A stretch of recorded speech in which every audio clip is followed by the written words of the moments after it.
آل Pakistan local government workers federation نے سندھ بھر میں ملازمین کو ہراساں کیے جانے پر شدید احتجاج کا جہاں سلسلہ جاری رکھا ہوا ہے، وہیں غیر قانونی بھرتیوں کے نام پر ملازمین کو نوکریوں سے برطرف کرنے کی بیوروکریسی کی کوشش کا سختی سے نوٹس لیا۔ وہیں all Pakistan local government workers federation کے ایک وفد نے مرکزی چیئرمین سید ذوالفقار شاہ کی صدارت میں جسٹس ہیلپ لائن کے صدر ندیم احمد شیخ ایڈوکیٹ سے ملاقات کی۔ اس موقع پر all Pakistan local government workers federation کے سندھ کے general secretary Akram Rajput, deputy general secretary Ali Mardan Shaikh بھی موجود تھے۔ اس موقع پر ملازمین کو جہاں غیر قانونی بھرتی قرار دے کر ہراساں کیا جا رہا ہے، وہیں سکر میونسپل کارپوریشن کے 266 ملازمین کی تنخواہ روکنے پر بھی تفصیلی طور پر تبادلہ خیال ہوا۔ واضح رہے کہ وہاں پر غیر قانونی بھرتیوں کے الزام میں طفیل سومرو اور وقار احمد کو سزائیں سنائی جا چکی ہیں اور وہ جیل منتقل ہو چکے ہیں، تاہم سندھ میں بیوروکریسی پورے سندھ کے ملازمین کے پر تلوار بن کے لٹکی ہوئی ہے۔ اس موقع پر جہاں تفصیلی طور پر تبادلہ خیال کیا گیا،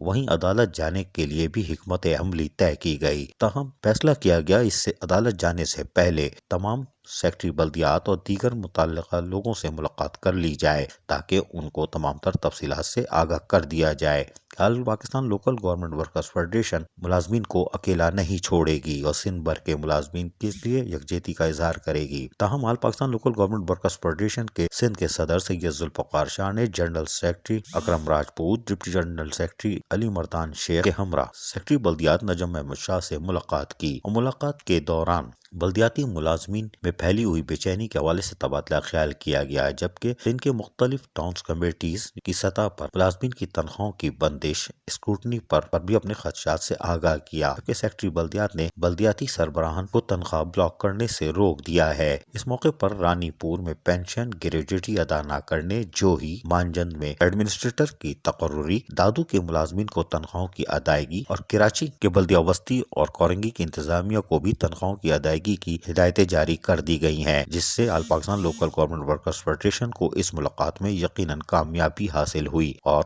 سیکرٹری بلدیات نجم شاہ نے بلدیاتی ملازمین کے لیے موقع پر ہی احکامات بھی جاری کیے، جو کہ یقیناً خوش آئندہ ہے۔ ہم all Pakistan local government workers federation کے وفد نے وزیر بلدیات سید ناصر حسین شاہ سے بھی ملاقات کی اور ملاقات میں ان کو بھی تفصیلی طور پر ملازمین میں قائم بے چینی سے آگاہ کیا، جس پر وزیر بلدیات سید ناصر حسین شاہ نے ان کو بھی امیدیں دلوائیں کہ سندھ حکومت ملازمین میں قائم بے چینی کا خاتمہ کرے گی۔ واضح رہے کہ all Pakistan local government workers federation ملازمین کے لیے گزشتہ 3 ماہ سے مسلسل دن رات جدوجہد کر رہی ہے اور یقیناً سندھ حکومت کو بھی چاہیے جس طرح غیر قانونی طور پر بھرتیاں کی جاتی ہیں، ان چیئرمین اور ان افسران کو قابو میں لیا جائے، طفیل سومرو اور وقار احمد کی طرح ان کو حوالات بھیجا جائے جنہوں نے غریب لوگوں کو نوکری دلانے کے نام پر لاکھوں روپے بھی بٹورے ہیں۔ واضح رہے کہ بلدیہ کورنگی میں آج بھی جعلی ٹھپے، جعلی سروس بک اور جعلی سائنیں ہو رہی ہیں۔ ہم آپ کو ثبوت کے ساتھ تمام چیزیں فراہم کریں گے بہت جلدی، تاہم all Pakistan local government workers federation اپنی کوششیں جاری رکھے ہوئی ہے۔ عزیز عارف، KBS بلدیاتی نیوز، کراچی۔